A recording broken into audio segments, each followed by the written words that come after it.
আল্লাহ রাব্বুল আলামিন আমাদের সবাইকে এই দুনিয়াতে পাঠিয়েছেন একটা বিশেষ উদ্দেশ্যে। আমাদেরকে কি আল্লাহ পাক খেলার ছলে সৃষ্টি করেছেন, না কোনো উদ্দেশ্য আছে? উদ্দেশ্যটা আল্লাহ পাক বলেছেন সূরাতুজ জারিয়াত এর 56 নম্বর আয়াতে। কোন সূরা, কত নম্বর আয়াত? আল্লাহ পাক বলছেন আউযু বিল্লাহি মিনাশ শাইতানির রাজিম বিসমিল্লাহির রহমানির রহিম। আল্লাহ পাক বলছেন ওয়ামা খালাকতুল জিন্না ওয়াল ইনসা ইল্লা লিয়াবুদুন। আল্লাহ রাব্বুল আলামিন বলছেন, আল্লাহ পাক কি কথা বলেন? বলেন না? অনেকে বলছেন না, আল্লাহ পাক কথা বলেন না। কোরআন কার বাণী? আকিদা পরিষ্কার করেন, কোরআন কি আল্লাহর মাখলুক না আল্লাহর কালাম? মাখলুক মানে কি? সৃষ্টি। আমরা মাখলুক কিনা? কোরআনও কি আমাদের মতোই মাখলুক, নাকি কোরআন আল্লাহর কালাম? কালাম শব্দের অর্থ কি? কথা বা বাণী। তার মানে আল্লাহ রাব্বুল আলামিন কথা বলেন। আল্লাহ রাব্বুল আলামিন বলছেন, তার মানে কি আল্লাহ পাক এটা ওহী নাজিল করেছেন। আল্লাহ পাক বলছেন ওয়ামা খালাকতুল জিন্না ওয়াল ইনসা ইল্লা লিয়াবুদুন। আল্লাহ বলছেন আমি জিন আর মানব জাতিকে শুধুমাত্র আমার ইবাদত করার জন্যই সৃষ্টি করেছি, অন্য কোনো কারণে সৃষ্টি করি নাই। এখানে দুইটা শ্রেণী পাওয়া গেল, একটা হচ্ছে জিন জাতি, একটা কে? মানব জাতি। জিন জাতিকে আমরা দেখতে পারি, দেখেছেন কখনো জিন? দেখেন নাই, কিন্তু আমাদের সমাজে অসংখ্য জিনগ্রস্ত মানুষ ঘুরে বেড়াচ্ছে। আমি বলি, ঢাকা শহরে যে মেয়েগুলো চলাফেরা করে শপিং মলে, রাস্তাঘাটে, এখানে ওখানে, এদের একটা ভালো অংশ কিন্তু জিনগ্রস্ত, জিন ধরা। এটা হয়তো বলবেন কেমন করে এটা বলতে পারেন? হ্যাঁ, আল্লাহর নূর যাদের মধ্যে আছে তারা বলতে পারে। বহু মেয়ে আছে রাস্তাঘাটে ঘোরাফেরা করে, এরা জিনগ্রস্ত, জিন ধরা। জিন ধরা না হলে ওরকম নগ্ন হয়ে ঢং করে রাস্তায় চলাফেরা করতো না। উপরে একটা জিনের প্রভাব কি আছে? আছে। বিশ্বাস করছেন না?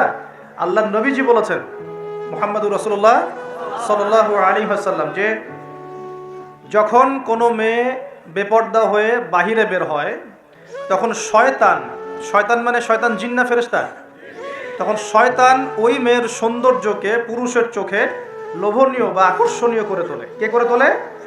শয়তান। তোমাদের কারো যদি কোনো গায়রে মাহরাম বেপর্দা কোনো মেয়েকে দেখে খারাপ চিন্তা জেগে যায়, তাহলে তোমরা বাসায় চলে যাবে। কোথায় যাবে? বাসায়। সেখানে গিয়ে তোমাদের স্ত্রীর সাথে সময় কাটাবে, ইনশাআল্লাহ তোমাদের সেই খারাপ চেতনা চিন্তা দূর হয়ে যাবে।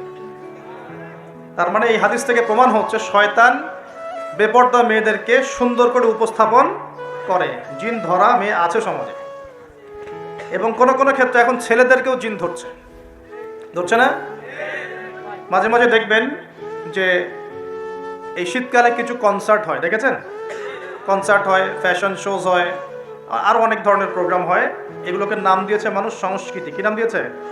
ওখানে উঠে দেখবেন যে বড় বড় চুল আছে, অনেক লম্বা লম্বা চুল, একদম স্টেজের উপর উঠে লাফালাফি ঝাপাঝাপি করছে, দেখেন নাই? মিউজিক্যাল কিছু ইনস্ট্রুমেন্ট নিয়ে, দেখেন নাই? তা আপনার কি মনে হয় এরা সুস্থ? এটা সবার সাথেই জিন শয়তান আছে। কি আছে? আচ্ছা, একটা কথা বলি, কোনো কোনো ক্ষেত্রে ওয়াজ মাহফিলের প্যান্ডেলেও দেখা যায় কিছু কমেডিয়ান, কিছু বাউল, এরা মানুষকে ডিজে জিকির শেখায়, দেখেন নাই? ডিজে জিকির, একজন গান গায়, একজন কথা বলে, কেউ চা খাওয়ায়, কেউ কফি খাওয়ায়, কেউ কেউ ঢেলেও দেয়, কেউ উঠ বস করায়, কাউকে উঠতে বলে, কাউকে বসতে বলে। দেখবেন অনেক সময় লোকজন লাফালাফি করছে, বক্তা জিকির করছে, তার উপর হামলে পড়তেছে। একদম একটা দলিল দেখাবেন, খালি একটা দলিল, যে নবী সাল্লাল্লাহু আলাইহি ওয়াসাল্লামের জামানায়, 4 খলিফার জামানায় তারা মসজিদে বসে এইভাবে জিকির করেছেন। একটা দলিল খালি দেখাবেন। যে কাজ নবী করেন নাই, তার সাহাবীরা করেন নাই। এখানে বহু ওলামায়ে কেরাম আছেন, আমি তাদের সামনে কথা বলতে লজ্জা ফিল করছি।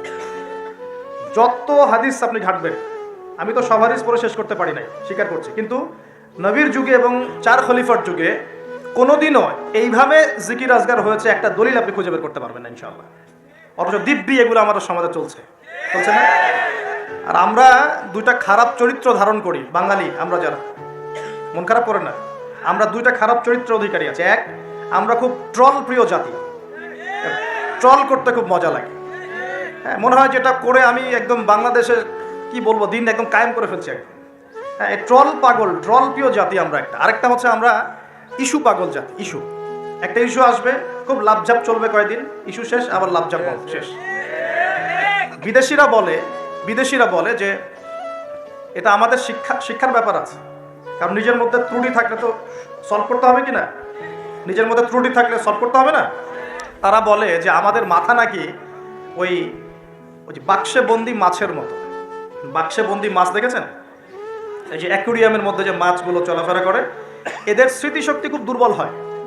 ওই ছোট্ট জায়গাটুকু ওদের কাছে মনে হয় বিশাল সমুদ্রের মতো। কথা বুঝতে পারছেন না? ওই ছোট্ট বদ্ধ জায়গাটাই ওদের কাছে মনে হয় কি বিশাল বিশাল একটা জায়গা। ওরা খুব স্বল্প স্মৃতির অধিকারী, কিছুক্ষণ পরে স্মৃতিটা নষ্ট হয়ে যায়, তাই আগে কি হয়েছে ওরা ভুলে যায়। এই স্বভাবটা এখন আমাদের মধ্যে চলে আসছে না? আমরা ইস্যু পাগল হচ্ছি না দিন দিন। করণীয় কি? খুব ভালো কথা বলেছে। করণীয় হচ্ছে টিকটক বানাতে হবে, নাকি ফেসবুকিং করতে হবে। এই ফেসবুকের কন্টেন্ট বানাতে বানাতে দুটো কাজ করেছেন, আমি নগদ দেখাচ্ছি। দুটো কাজ করেছেন। একজন কমেডিয়ানকে আলেম বানিয়ে দিয়েছেন আপনারা ট্রল করতে করতেই। একটা হচ্ছে আরেকজন গায়ক অভিনেতাকে এমপি বানাচ্ছিলেন কয়দিন আগে। গান গেত, অভিনয় করত, মেয়েদেরকে নিয়ে নাচতো, হ্যাঁ, নিজেই গান লিখে নিজেই সুর করে, সুরের সারেগামা পা কিছুই নাই, ঠিক আছে, ও নিজেই না আমার গান আমি গাবো, কেউ শুনলে শুনুক না শুনলে নাই। একবার প্রশাসন ধরলো, রবীন্দ্রসঙ্গীত চেঞ্জ করেছো কেন, আবার ইত্যাদি। মানে তাকে নিয়ে এখন বিবিসিতেও কথা হচ্ছে। সুবহানাল্লাহ। মানে এখন বড় বড় পলিটিশিয়ানরাও তাদের মূল্যবান সময় এইসব পিছনে নষ্ট করতেছে। হ্যাঁ, এটাও একটা ইস্যু। মানে এই যে ট্রল করতে করতে করতে করতে এখন আপনি তাকে কয়দিন আগে এমপি বানাচ্ছিলেন। এটা কিসের কারণে হচ্ছে? আমাদের এই ট্রল পাগল মানসিকতার কারণে হচ্ছে। আরেকজনকে কমেডিয়ান, মানুষ ওকে দেখে মজা পেত, যে মনটন খারাপ, কেউ বলতো ভাই মনটন খারাপ, ও একটু ওর লেকচার শুনে মনটা ভালো হবে, এভাবে আর কি দেখতো মানুষ, এভাবে ট্রিট করতো। আস্তে আস্তে আস্তে আস্তে এখন সে দেখা যায় বড় বড় আলেমদের বিরুদ্ধে কথা বলতেছে। খেয়াল করে দেখেন নাই? এটা আমরা করেছি। আমাদের এই দুইটা স্বভাবকে আগে বিসর্জন দিতে হবে। এক, আমরা ট্রল পাগল জাতি হব না, ওয়াদা করেন ইনশাআল্লাহ। ট্রল করার মধ্যে কোনো রকম সার্থকতার কিছু নেই। যেটা খারাপ সেটাকে প্রতিহত করতে হবে, যেটা খারাপ সেটাকে প্রতিহত করতে হবে। আর দুই নাম্বার, যেটা ভালো তাকে উৎসাহ দিয়ে এগিয়ে নিতে হবে ইনশাআল্লাহ। আমরা সব সময় সত্যের পক্ষে থাকবো ইনশাআল্লাহ, আর সব সময় মিথ্যার বিপক্ষে থাকবো ইনশাআল্লাহ। যে কেউ যত বড় আলেম, মুফতি, মুহাদ্দিস, বক্তা, দায়ী যেই হোক না কেন, তার কোনো কথা যদি কোরআন সুন্নাহর বাইরে যায়, কোশ্চিন কালেও সে কথা গ্রহণ করবেন না। সিম্পল। সেটা আমি হই আর যেই হোক না কেন। আর যে কোনো ব্যক্তি, সে যেই হোক না কেন, তার কথা যদি কোরআন সুন্নাহর সাথে মিলে যায়, অবশ্যই সেটা গ্রহণ করবেন ইনশাআল্লাহ, সে যেই হোক না কেন। এখন আমরা যদি আমাদের দৃষ্টিভঙ্গিকে শক্ত করতে না পারি, সামনের দিনগুলো কিন্তু আমাদের জন্য খারাপ হবে। বিশ্বাস করেন, দিন কিন্তু দিন দিন খারাপ হচ্ছে। আমি আসছি ওই দিন ইনশাআল্লাহ। এই ট্রল পাগল মানসিকতাকে ত্যাগ করতে হবে, আল্লাহ পাক তৌফিক দান করবেন। দুই নাম্বার হচ্ছে এই ইস্যু পাগল জাতি হব। ইস্যু পাগল জাতি হব কেন? আমাদের একটা গন্তব্য, লক্ষ্য থাকবে। আমাদের লক্ষ্য কি? আল্লাহ বলেছেন এই আয়াতে, আমাদের লক্ষ্য হচ্ছে আল্লাহ পাক আমাকে সৃষ্টি করেছেন এই পৃথিবীতে আল্লাহর ইবাদত করার জন্য। কিসের জন্য? এটা এক নাম্বার ডিউটি আমার, এটা আমার লক্ষ্য, আমার কাজ পৃথিবীতে। দুই, আল্লাহ পাক বলেছেন এই দুনিয়ার জীবনটা চিরস্থায়ী নয়। চিরস্থায়ী না, এটা ক্ষণস্থায়ী। তার মানে এই দুনিয়াটা আমার মুখ্য উদ্দেশ্য নয়।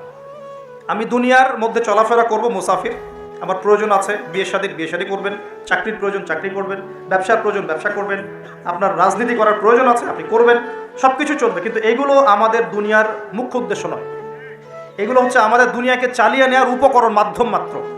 কখনোই এই নেশার মধ্যে আমরা ডুবে যাব না। ডুবে যাব, আল্লাহকে ভুলে গিয়ে দুনিয়ায় কখনো ডুবে যাব না। এটা আমাদের দ্বিতীয় কাজ। তিন নম্বর কাজ, আমাদের লক্ষ্য স্থির করতে হবে। দুটো লক্ষ্য আমাদের। এক, ভালো করে শোনেন, দুটো লক্ষ্য আমাদের। এক, ইহকালীন লক্ষ্য। দুই, পরকালীন লক্ষ্য। কয়টা লক্ষ্য? এক, ইহকালের লক্ষ্য। দুই, পরকালের। ইহকালের লক্ষ্য কি? আল্লাহ পাক বলছেন সূরা সফের মধ্যে, সফ মানে সারি, সূরা সফটা পড়ে দেখবেন বাসায় গিয়ে আজকে। আল্লাহ পাক বলছেন হুয়াল্লাযী আরসালা রাসূলাহু বিল হুদা ওয়া দীনিল হক লিইয়ুযহিরাহু আলা দ্বীনি কুল্লি। আল্লাহ পাক বলতে চাচ্ছেন যে তিনি সেই মহান আল্লাহ যিনি তার পক্ষ থেকে নবী রাসূল পাঠিয়েছেন, শেষ নবী মুহাম্মদ সাল্লাল্লাহু আলাইহি ওয়াসাল্লামকে পাঠিয়েছেন এবং আসমানি কিতাবসমূহ পাঠিয়েছেন, এই কোরআন সুন্নাহ নাজিল করেছেন। কি উদ্দেশ্যে? লিইয়ুযহিরাহু আলা দ্বীনি কুল্লি, যাতে করে দ্বীন ইসলাম, এই দ্বীন ইসলাম অন্য সমস্ত দ্বীনের উপর বিজয় লাভ করতে পারে। বলেন সুবহানাল্লাহ। তাহলে আরেকটা উদ্দেশ্য পেলাম। কি উদ্দেশ্য? এই দিন নিজে পালন করব এবং এই দিনকে অন্য দিনের উপর বিজয় ঘটানোর চেষ্টা করবো। এখন প্রশ্ন যে এই দিন কি অটোমেটিকলি বিজয় লাভ করবে? মান্না এবং সালোয়া কি এখনো পড়বে, নাকি আমাদেরকে রিজিকের চেষ্টা করতে হয়? এই যে আমরা চাকরি বাকরি ব্যবসা করি, আল্লাহর কাছে দোয়া করি না, আল্লাহ আমাকে রিজিক দান করো, এই দোয়া করে কি ঘরে বসে থাকি, নাকি দোকান খুলি, কষ্ট করি, ব্যবসা করি, চাকরি করি, তাই করি না?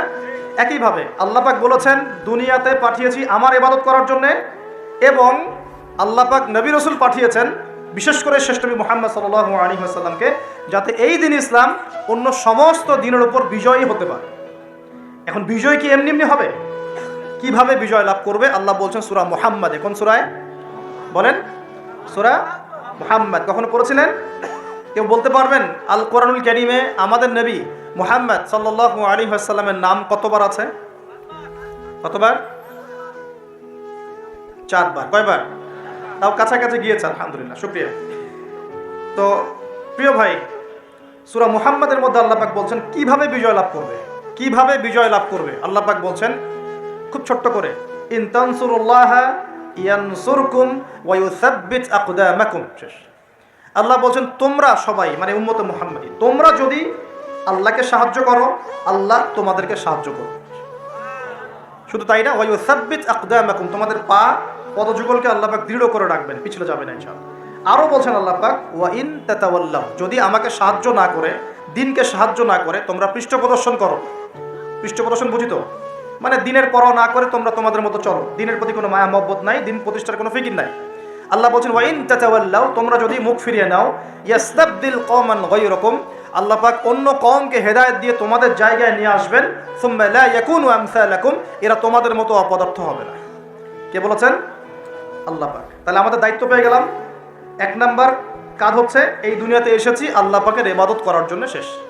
এখন ইবাদত বলতে শুধু নামাজ, রোজা, হজ, যাকাতি নয়, বরং জীবনের প্রতিটা কাজই কি ইবাদত, যদি সেই কাজটা নবী সাল্লাল্লাহু আলাইহি ওয়াসাল্লামের সুন্নত মতো হয়। বলেন সুবহানাল্লাহ। প্রতিটা কাজ, প্রতিটা কাজ। এই যে এমন কি স্ত্রী সহবাস করাও, স্ত্রী সহবাস মানুষ কেন করে? এটা আমাদের প্রবৃত্তির চাওয়া, এটা প্রবৃত্তি দমন করার জন্য হালাল পথ প্রয়োজন, হারামে গেলে গুনাহ হয়ে যাবে। এই জন্য হালাল পথে গিয়ে স্ত্রী সহবাস মানুষ করে, এর মধ্য দিয়ে বংশবৃদ্ধি হয়। এই কাজটা তো আমরা আমাদের স্বার্থে করি। ইস্তেঞ্জা, পেশাব পায়খানা আমরা কার স্বার্থে করি? আমাদের স্বার্থে না অন্য কারোর স্বার্থে? খাওয়া দাওয়া কার জন্য খাই? নিজের জন্য না অন্যের জন্য? ঘুমাই কার স্বার্থে? আমার ভালোর জন্য না অন্যের ভালোর জন্য? এই যতগুলো কাজ আমরা করি, ঘুম, খাওয়া, ওঠা, বসা, চলাফেরা, স্ত্রী সহবাস, পেশাব পায়খানা, ব্যবসা বাণিজ্য, চাকরি বাকরি, রাজনীতি, অর্থনীতি, সব কিছু, প্রতিটা কাজকেই ইবাদত হিসেবে গণ্য করা যাবে যদি সেই কাজটা রাসূলুল্লাহ সাল্লাল্লাহু আলাইহি ওয়াসাল্লামের সুন্নত মতো হয়। বাস, পারা যাবে ইনশাআল্লাহ। একটু নিয়াতটা পরিবর্তন করে কাজের পদ্ধতি চেঞ্জ করলেই ইবাদত হয়ে যাবে। বাসায় গিয়ে যদি ঘুমান, একদম ঠাপাস করে লাইটটা অফ করলেন, আর এই যে মোবাইল টিপতে টিপতে ঘুম দিলেন, এই ঘুমে কোনো নেকি নাই। কি আছে? কোনো নেকি নাই, কিন্তু খালি রেস্ট নেওয়া হবে। রেস্ট নেওয়া, ওই ঘুমের মধ্যেই শয়তান এসে চেপে ধরবে, ধরে না? চেপে ধরবে। আর যদি বিছানটা সুন্দর করে ঝাড়েন, বিসমিল্লাহ বলে লাইটটা অফ করেন, দরজাটা বিসমিল্লাহ বলে বন্ধ করেন, এই যে আপনার খোলা যে পাত্রগুলো আছে, পানি খাওয়ার পাত্র, জগ, গ্লাস, এগুলোকে বিসমিল্লাহ বলে ঢেকে দেন। ঢাকার কিচ্ছু না পেলে একটা কাঠি অন্তত বিসমিল্লাহ বলে রেখে দিতে হয়, একটা কাঠি অন্তত বিসমিল্লাহ বলে রেখে দিতে হয়। তারপরে আপনি মশারি খাটাচ্ছেন, বিছানা ঝাড়ু দিচ্ছেন, পারলে একটু অজু করে আসলেন, এসে পড়লেন একবার সূরা ইখলাস, একবার ফালাক, একবার নাস, মানে কুল হুয়াল্লাহু আহাদ, কুল আউযু বিরাব্বিল ফালাক, কুল আউযু বিরাব্বিন নাস পড়ে ফু দিয়ে এভাবে মাথাটাকে মাসাহ করলেন একদম গায়ের নিচ পর্যন্ত। এই কাজটা আরও একবার করলেন, আরও একবার করলেন, মানে 3 বার করলেন। এরপর আয়াতুল কুরসি পড়লেন, সূরা বাকারার শেষের 2টা বা 3টা আয়াত পড়লেন, যদি সম্ভব হয় সূরা মুলকটা পড়লেন। ওটা পারছেন না? ঠিক আছে, 33 বার সুবহানাল্লাহ, 33 বার আলহামদুলিল্লাহ, 34 বার আল্লাহু আকবার পড়লেন। পরে ডান দিকে কাত হলেন, হাতটাকে গালের নিচে রাখলেন, রেখে বললেন আল্লাহুম্মা বিইসমিকা আমুতু ওয়া আহইয়া। কি বললেন? আল্লাহুম্মা বিইসমিকা আমুতু ওয়া আহইয়া। আচ্ছা, কিচ্ছু পারেন না, এত কিছুই পারলেন না, শুধু ডান দিকে কাত হয়ে এখানে গালের নিচে হাত রেখে বললেন আল্লাহুম্মা বিইসমিকা আমুতু ওয়া আহইয়া। এখন আপনি 4 ঘন্টা, 4.5 ঘন্টা, 5 ঘন্টা, 6 ঘন্টা ঘুমালেন। এই যে সময়টুকু ঘুমিয়ে আছেন আপনি, বিশ্বাস করেন এই ঘুমানোর কারণে আপনার আমল নামে নেকি লেখা হবে। ঠিক এভাবেই জীবনের প্রত্যেকটা কাজকে ইবাদতে পরিণত করা সম্ভব যদি আমরা একটা সূত্র মেনে চলি। সূত্র হচ্ছে 2টা। কয়টা? 2টা। 1, সেই কাজটা হবে আল্লাহর সন্তুষ্টির জন্যে। কার জন্যে? আল্লাহর সন্তুষ্টির জন্যে। আর 2, সেই কাজটা হতে হবে আমাদের প্রিয় নবী মুহাম্মদ রাসূলুল্লাহ সাল্লাল্লাহু আলাইহি ওয়াসাল্লামের তরিকা বা সুন্নত মোতাবেক, ব্যাস শেষ। এভাবে আপনি জীবনের যে কোনো কাজ ইবাদত বানাতে পারেন। ইবাদত, ঘুম থেকে উঠেছেন, ইস্তেঞ্জা করতে যাবেন, বাথরুমে ঢুকলেন, গান গাওয়া শুরু করলেন, সাদা সাদা কালা কালা, হ্যাঁ গান গায় মানুষ এখন বাথরুমে। মাঝে মাঝে আমরা সফর করি, একটা বাথরুমে ঢুকে দেখি পাশের বাথরুম থেকে গান আসছে। এরকম হয়নি কখনো? ফেস করেন না? আচ্ছা, তো কোনো নেকি নাই, নেকি আছে? উল্টা শয়তান ধরবে ওখানে। কি ধরবে? জিন শয়তান ধরবে, কারণ জিন শয়তান ওখানে থাকে। কিন্তু দুষ্ট জিন কোথায় থাকে? বাথরুমে থাকে। এই যে আমরা বলি আল্লাহুম্মা ইন্নী আউযু বিকা মিনাল খুবসি ওয়াল খাবাইস, এটা কিন্তু দুষ্ট জিন এবং মহিলা জিন বোঝায় আর কি। ঠিক আছে, এক পুরুষবাচক, এক স্ত্রীবাচক। তো তার মানে জিনদের মধ্যে পুরুষ মহিলা আছে, জিনদের মধ্যে বংশবৃদ্ধি হয়। ঠিক আছে, ইবলিস সম্পর্কে সূরা কাহফে আল্লাহ পাক বলেছেন কানা মিনাল জিন, সে ছিল জিনদের একজন। তো ফাসাকা আন আমরি রব্বি, সে তার রবের আদেশ লঙ্ঘন করে ফাসাকি করেছিল। ঠিক আছে, তো ওদের মধ্যে বংশবৃদ্ধি হয়। এখন বাথরুমে গিয়ে যদি এগুলো না করে বাম পা দিয়ে ঢোকেন, ঢোকার সময় বলেন বিসমিল্লাহ আল্লাহুম্মা ইন্নী আউযু বিকা মিনাল খুবসি ওয়াল খাবাইস, বসলেন, এবং বাম পায়ে, যে পায়ে আমি ব্যথা বলছি, বাম পায়ে ভর দিয়ে বসতে হয়। কোন পায়ে? আচ্ছা, এখন ইংলিশ টয়লেটের মধ্যে এখন বসেন বাম পায়ে ভর দিয়ে, কেমন করে বসবেন বলেন? আমি বলি, কিছু মনে করেন না, আমি বলি কি, আমরা প্রত্যেক দিন নামাজে বলি, সবাই বলি, ইমাম মুক্তাদি সবাই বলি গায়রিল মাগদুবি আলাইহিম ওয়ালাদ-দাল্লিন। মনে আছে? এখানে নবীজিকে প্রশ্ন করা হচ্ছে, ইয়া রাসূলুল্লাহ, মাগদুব কারা, দল্লিন কারা? আমরা যে বলি নামাজে, আল্লাহ আমাকে মাগদুবের পথ থেকে বাঁচাও, দল্লিনের পথ থেকে বাঁচাও, ইহদিনাস সিরাতাল মুস্তাকিম, সরল পথ দেখাও। তো ইয়া রাসূলুল্লাহ সাল্লাল্লাহু আলাইহি ওয়াসাল্লাম, এই মাগদুব কারা আর দল্লিন কারা? নবীজি বলছেন, এক বাক্যে বলছেন, শোনো, আল মাগদুব হচ্ছে হুমুল ইয়াহুদি, তারা হচ্ছে ইহুদি জাতি। কারা? ইহুদিরা কোথায় আছে এখন? হ্যাঁ, নামটা মনে থাকবে তো? আচ্ছা, ও কিন্তু এখন শক্তিশালী, আর ওরাই কিন্তু দাজ্জালকে অনুসরণ করবে, এটা মাথায় রাখেন। আচ্ছা, আর অনেকদিন বলছি দাজ্জাল বিশ্ব শাসন করবে, মানে কি? বিশ্বের প্রত্যেকটা ডিপার্টমেন্ট শাসন করবে। বিশ্বের প্রত্যেকটা department, politics, economics, finance, world affairs, আপনার মিডিয়া, প্রযুক্তি এবং অস্ত্রশস্ত্র, সব কিছু ওর নখদর্পণে থাকবে। সব কিছু না হলে সে বিশ্ব শাসন করতে পারবে না, সম্ভব না। কেউ যদি বিশ্বের অর্থনীতি নিয়ন্ত্রণ করতে না পারে, সে কি বিশ্ব শাসন করতে পারবে? এই যে শ্রীলঙ্কা কি বিশ্ব শাসন করতে পারবে? পাকিস্তান পারবে? পাকিস্তান কয়দিন পর দেউলিয়া হয়ে যাবে। পাকিস্তান কয়দিন পর কি হবে? দেউলিয়া হয়ে যাবে। হ্যাঁ, ওদেরকে দেখে যদি আমরা শিক্ষা না নেই, তাহলে আমাদের কপালও খারাপই আছে। ওইটা বললাম, ওদেরকে দেখে যদি আমরা শিক্ষা না নেই, তাহলে আমাদের খরিও তো খারাপ আছে। আল্লাহ হেফাজত করুন বলে আমিন।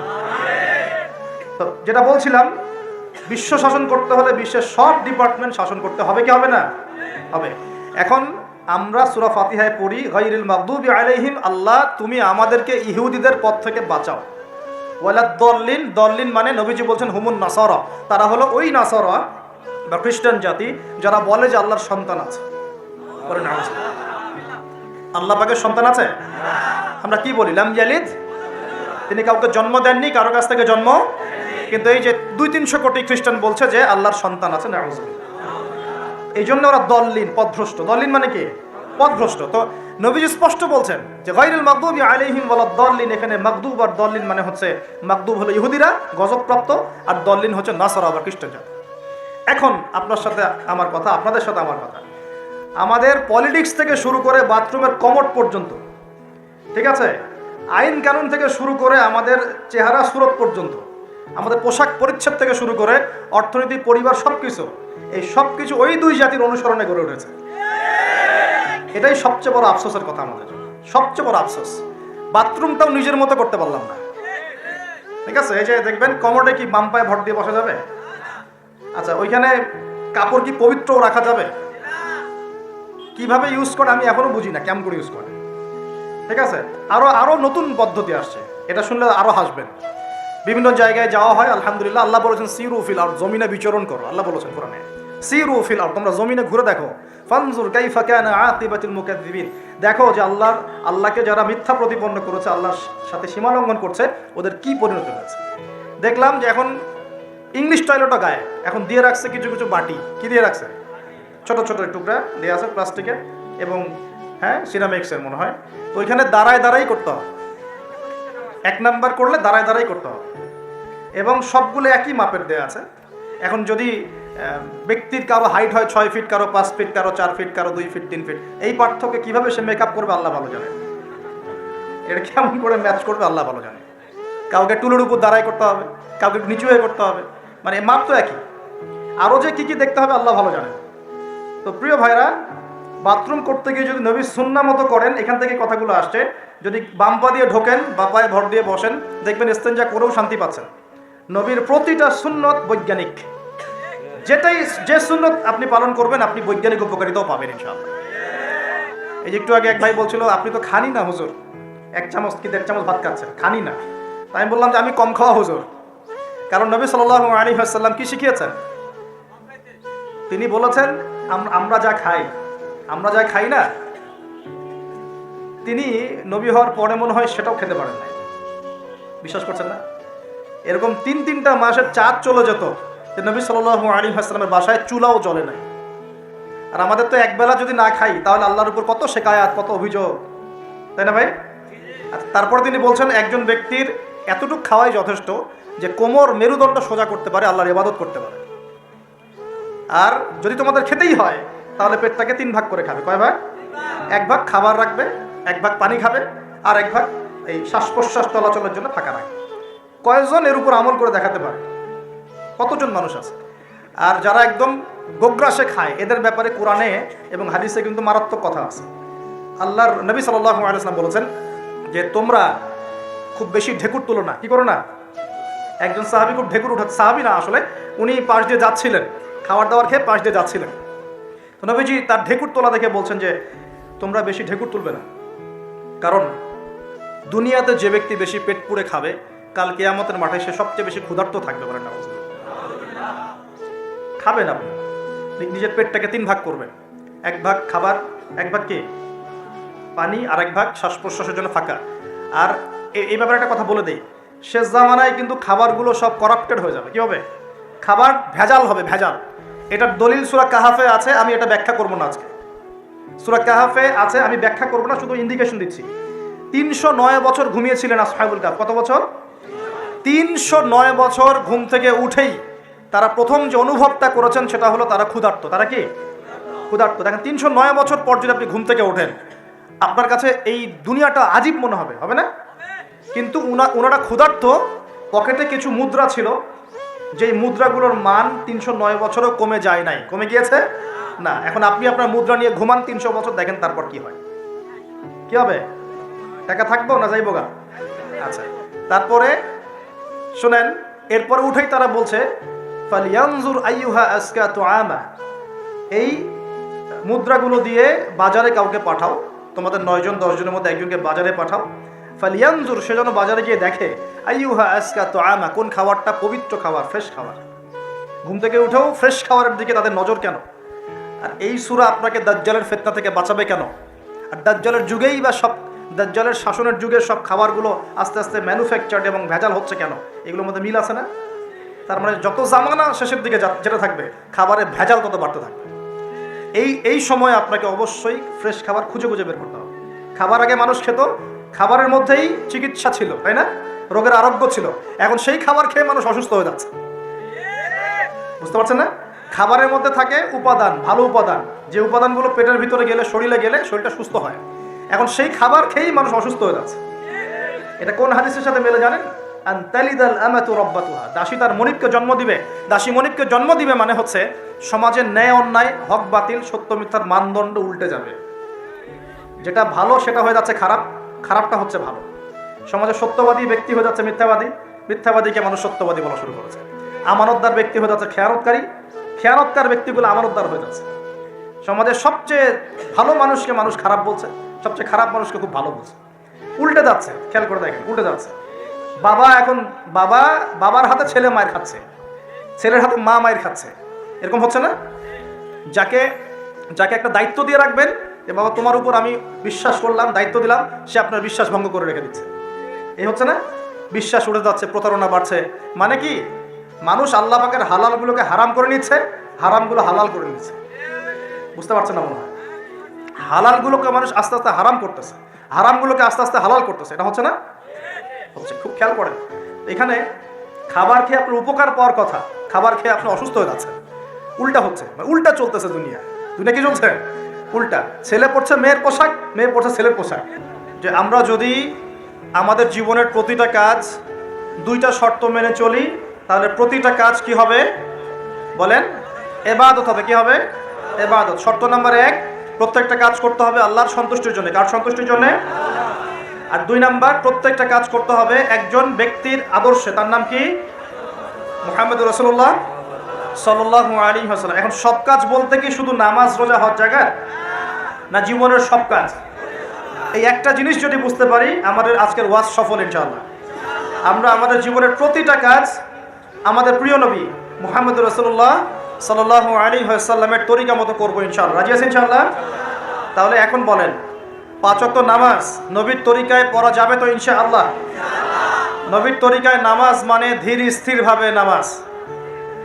আমি এই তর্কে যাব না হাত বাঁধবেন কোথায়, ঠিক আছে? ওই তর্ক সবাই করে না, ওই তর্ক সবাই করে না। এই মাসআলাগুলোকে নিয়ে যারা মুফতি আছেন তারা কথা বলেন, আমি মুফতি নই। অতএব এই মাসআলাগুলোকে নিয়ে আমি আপনাদের সাথে কোনো কথা বলছি না। আমি বলছি আপনাদেরকে, নামাজ প্রতিষ্ঠা করা, কায়েম করার মানে হচ্ছে নামাজটা হতে হবে নবীর মতো খুশু খুজুতে।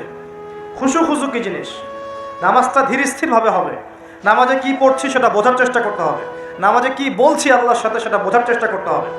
নামাজে রুকুর অর্থ কি, তাসবিহ কি, সেজদায় আমি কি পড়ি, 2 সেজদার মাঝখানের দোয়ার অর্থ কি, তাশাহুদ দরুদ দোয়া মাসুরের অর্থ কি, নামাজের সেজদায় আমি বেশি বেশি দোয়া করতে পারছি কিনা, নামাজ পড়েও আমি গোনা থেকে বেঁচে থাকতে পারছি কিনা, এই বিষয়গুলো বেশি ইম্পর্টেন্ট।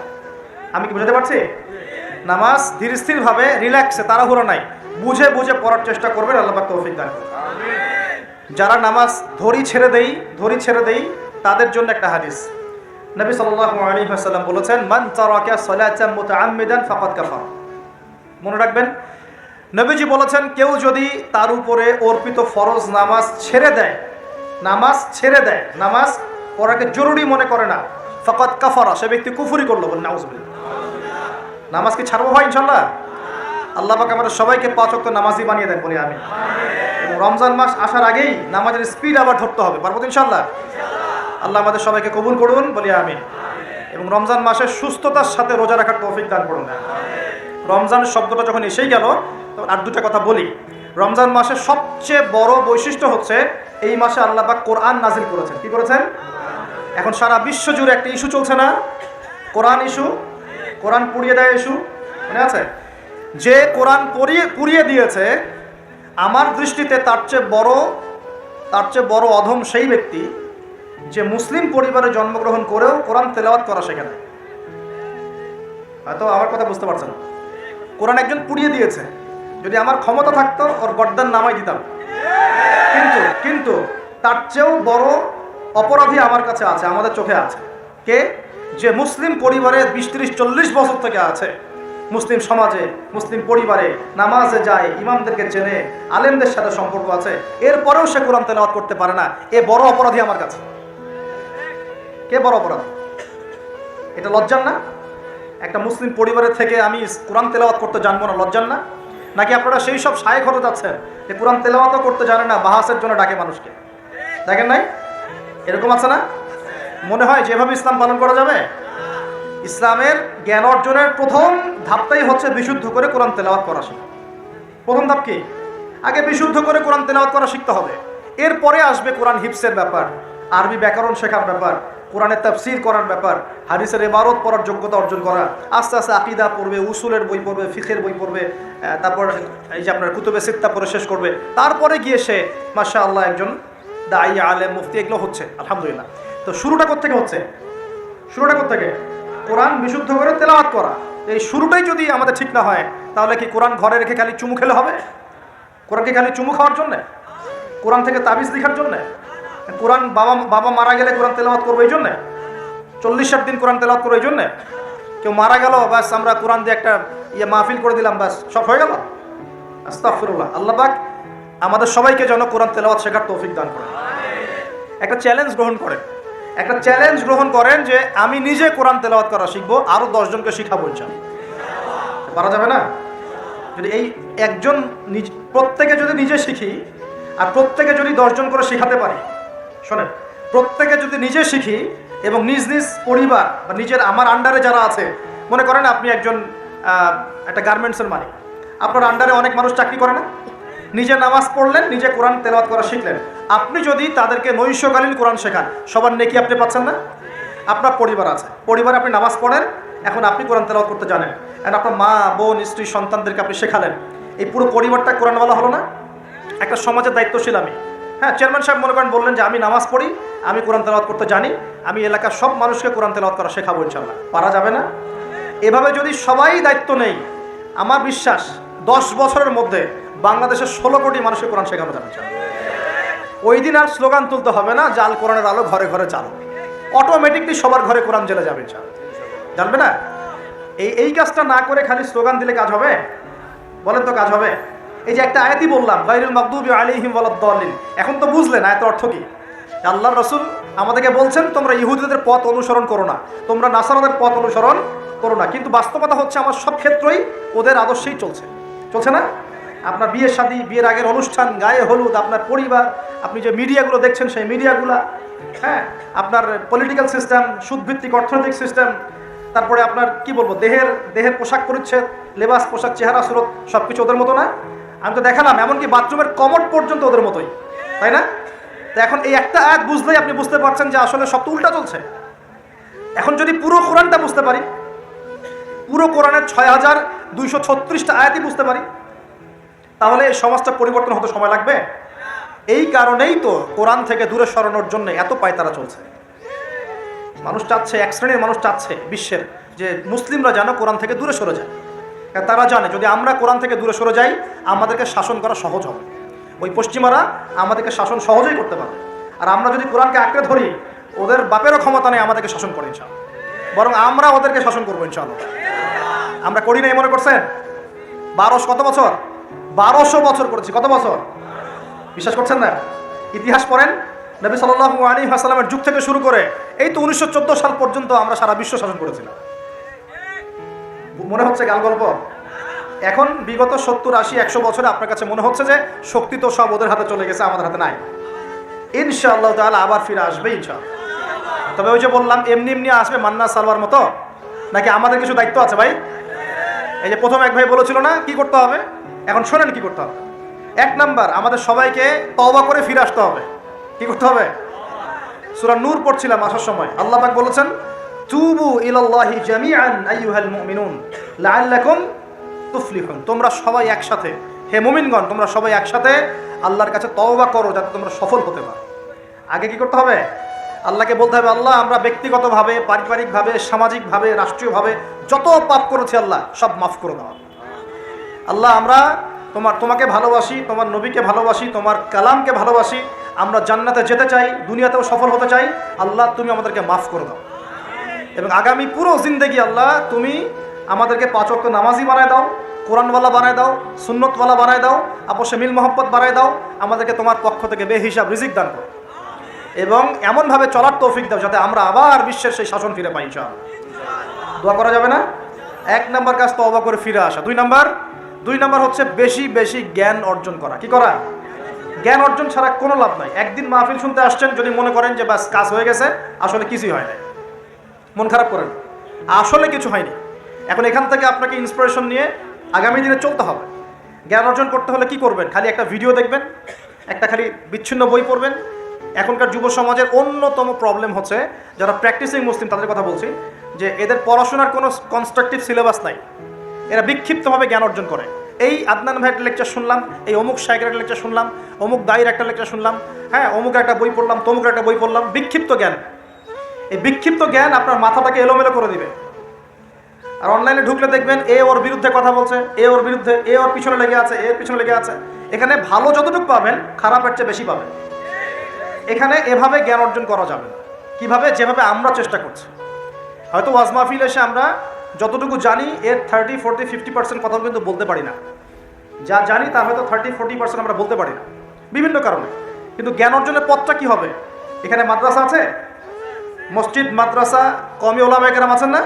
ওলামায়ে কেরামের পাগড়ি ধরে বসে থাকবেন। কি করবেন?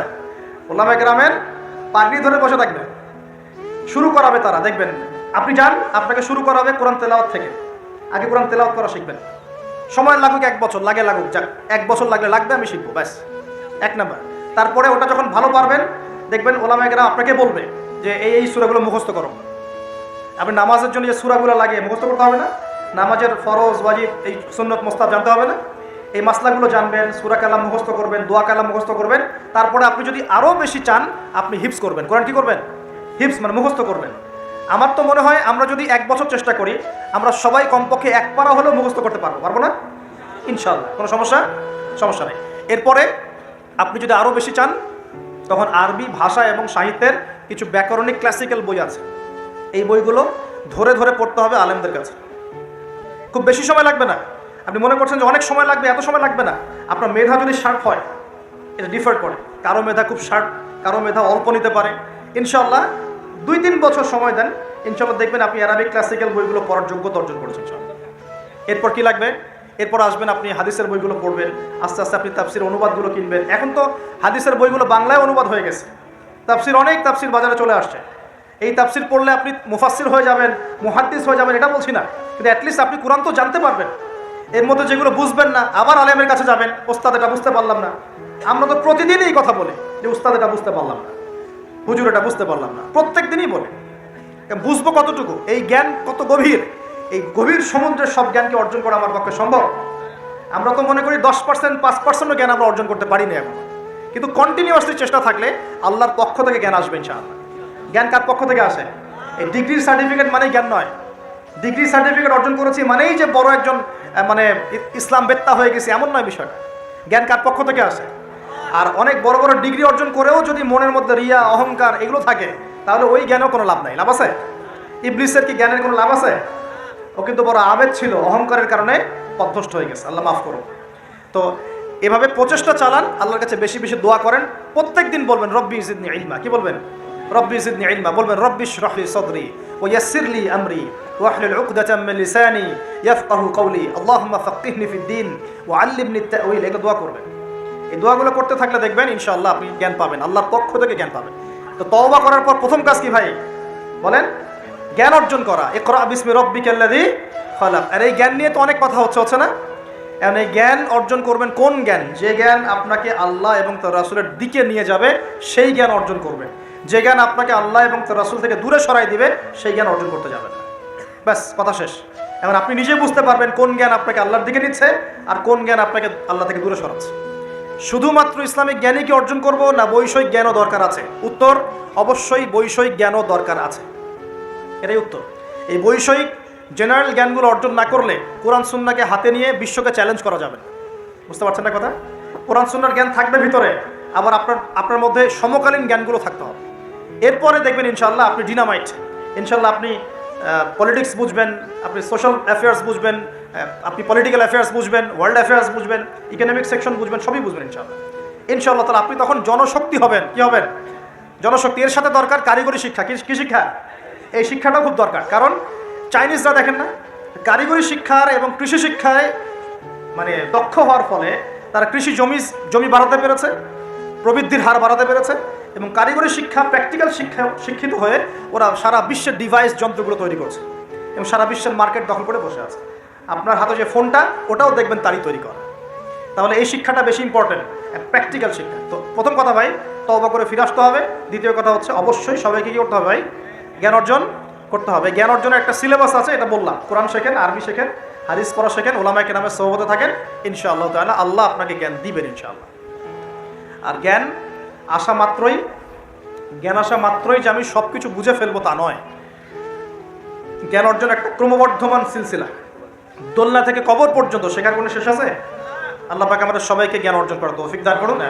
এরপর কি, ওই যে আল্লাহ পাক ইবাদত করতে পাঠিয়েছেন দুনিয়ায়, তাই যতটুকু জানবো ততটুকু আমল করবো ইনশাআল্লাহ। পারা যাবে তো ইনশাআল্লাহ? যা জানি আমল করবো ইনশাআল্লাহ। জেনেছি আজকে আমি যে সুবহানাল্লাহ পড়লে 100 বার সুবহানাল্লাহ পড়লে 1000 নেকি হয়, বাস আমল করা শুরু করবো ইনশাআল্লাহ। জেনেছি আজকে কোরআনের একটা হরফ পড়লে 10 নেকি হয়, কোরআন তেলাওয়াত করবো ইনশাআল্লাহ। এখনই জেনেছি সূরা কাহাফের প্রথম 10 আয়াত মুখস্থ করলে আল্লাহ দাজ্জাল থেকেও বাঁচাবেন, মুখস্থ করবেন ইনশাআল্লাহ। একটু আগে জানলাম ঘুমানোর আদব কি, আজকে আমল করবো ইনশাআল্লাহ। একটু আগে জানলাম ইস্তেঞ্জা করার আদব কি, আজকে আমল করবো ইনশাআল্লাহ। যা জানবো আমল করবো ইনশাআল্লাহ। পারা যাবে ইনশাআল্লাহ? এবং নিজে আমল করব, সবার আগে নিজের পরিবারে প্রতিষ্ঠা করব। আগে সমাজে দৌড় দিব না, আগে কোথায় দৌড় দিব? আগে পরিবারে। আমার পরিবারে যদি বেনামাজি থাকে আমার সন্তান সন্ততি, আর আমি নামাজের ওয়াজ করে বেড়াই, মানুষ শুনবে? আমার পরিবারে আল্লাহ না করুক যদি নিজের বউ বেপর্দায় চলে, হ্যাঁ, আর আমি যদি আসি আপনাকে পর্দার ওয়াজ করে, আপনি শুনবেন? কোনোদিনও শুনবেন না। এই কারণে আগে নিজের পরিবারের মধ্যে কায়েমের চেষ্টা করতে হবে। এখানে একটা কথা বলে রাখি, অনেক চেষ্টা করার পরেও কখনো কখনো পরিবারের লোকজন নাও শুনতে পারে। বুঝতে পারেনি? অনেক চেষ্টা করেছেন, তারপরেও পরিবারের লোক শুনছে না, এমন হতে পারে না? নূহ আলাইহিস সালামের ক্ষেত্রে হয় নাই?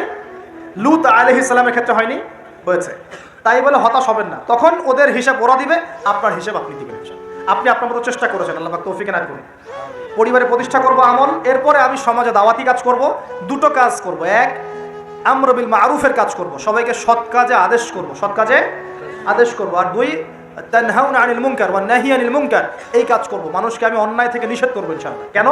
কারণ আল্লাহ পাক সূরাতুল আলী ইমরানের 110 নম্বর আয়াতে বলেছেন, কুনতুম খায়রা উম্মাহ, তোমরা হচ্ছে শ্রেষ্ঠ জাতি। তোমরা মানে আমরা, উম্মতে মুহাম্মাদি। তোমাদের কাজ তিনটা। কুনতুম খায়রা উম্মাহ উখরিজাত লিন-নাস, তোমাদেরকে মানব জাতির কল্যাণের জন্য বের করা হয়েছে। তা'মুরুনা বিল মারুফ, তোমরা সবাই মানুষকে সৎ কাজে আদেশ করবে। ওয়া তানহাউনা আনিল মুনকার, সবাই তোমরা অসৎ কাজে নিষেধ করবে। ওয়া তু'মিনুনা বিল্লাহ, আল্লাহর প্রতি ঈমান রাখবে। এই তিনটা আমাদের কাজ। আল্লাহ পাক আমাদের সবাইকে এই আমর বিল মারুফ নাহি আনিল মুনকার এই আমল করার তৌফিক দান করুন। এগুলো শেখার জন্য তাবলীগ জামাত একটা ভালো প্ল্যাটফর্ম। ওখানে যাবেন, সময় লাগাবেন, আপনাকে সুন্নত শেখাবে, নামাজের ট্রেনিং দেওয়া হবে, নামাজ পড়া শেখাবে, আপনাকে দাওয়াত দেওয়া শেখাবে। সীমাবদ্ধতা সবার মধ্যেই আছে, তারপরেও আমাদেরকে এই ধাপগুলো অতিক্রম করেই সামনের দিকে যেতে হবে। আল্লাহ পাক তৌফিক দান করুন।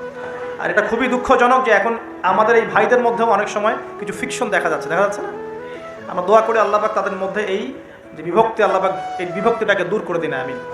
ঐক্যবদ্ধ হওয়ার তৌফিক দান করুন বলি আমি। খুবই আফসোসের বিষয় এগুলো। আল্লাহ পাক আমাদেরকে হেফাজত করুন, বোঝার তৌফিক দান করুন।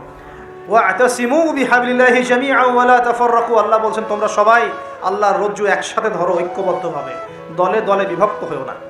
এই ছোটোখাটো বিষয়গুলোকে নিয়ে আমরা আস্তে আস্তে 73 দল তো কত আগেই হয়ে গেছে, এখন 73,000 দল হয়ে গেছে, আল্লাহ মাফ করুন।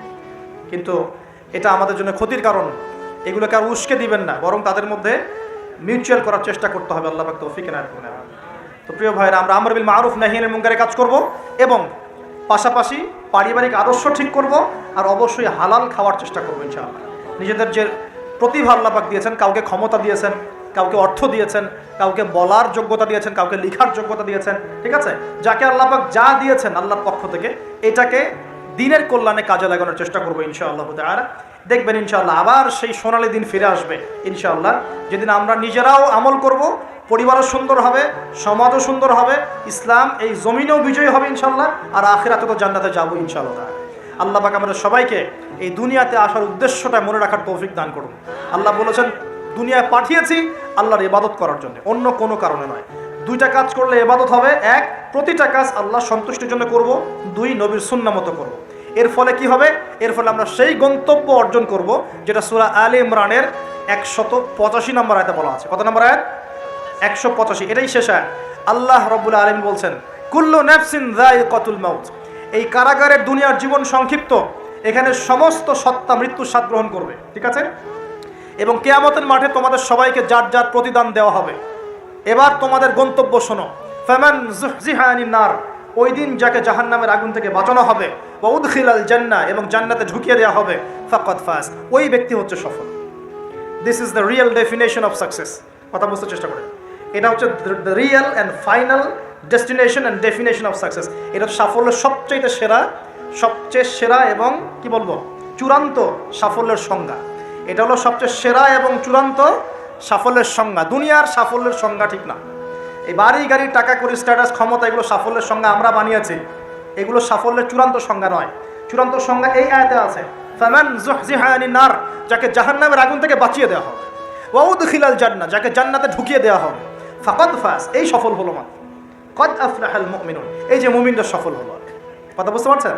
অতএব সাফল্যের সংজ্ঞা আমাদেরকে শেখানো হয়, এটা চূড়ান্ত সংজ্ঞা নয়, ওইটাই সাফল্যের চূড়ান্ত সংজ্ঞা। পৃথিবীতে আমার অনেক ক্ষমতা আছে, জান্নাত না লাভ করতে পারলে কোনো লাভ নেই।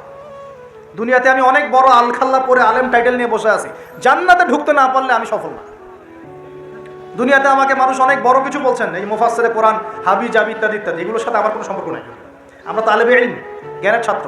জান্নাতে ঢুকতে না পারি এগুলো কিছুই না আমার জন্য। দুনিয়াতে আপনাকে অনেক বড় অর্থনীতিবিদ বলা হচ্ছে, বুদ্ধিজীবী, বিশাল কিছু, আপনি একদম ক্ষমতাধর, হ্যাঁ, বিশ্বনেতা। জান্নাতে ঢুকতে না পারলে আপনি ব্যর্থ।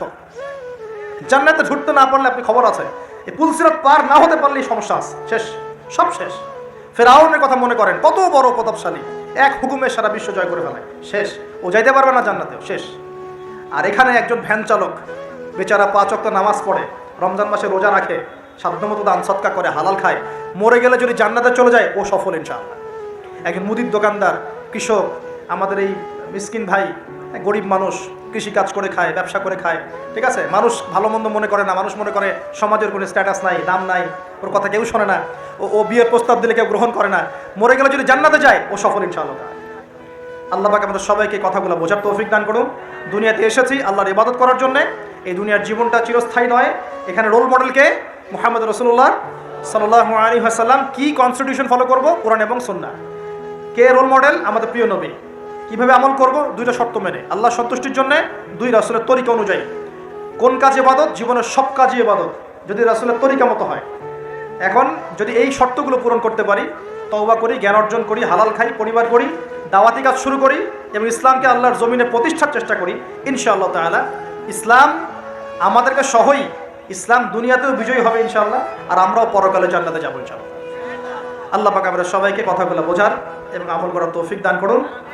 আল্লাহ পাক আমাদের সবাইকে তওবা করে দিনের পথে ফিরে আসার তৌফিক দান করুন। বেশি বেশি নেক আমল করার তৌফিক দান করুন। সবাইকে হালাল খাওয়ার তৌফিক দান করুন। দিনের জ্ঞান অর্জন করার তৌফিক দান করুন এবং সবাইকে দাওয়াতি কাজ করার তৌফিক দান করুন। ঐক্যবদ্ধভাবে দিনটা প্রতিষ্ঠা করার তৌফিক আল্লাহ পাক দান করুন। আমিন। আকুলু কওলি হাযা আস্তাগফিরু লি ওয়া লাকুম ওয়া লিসাইরিল মুসলিমিন। বারাকাল্লাহু লানা ওয়া লাকুম বিল আয়াতি।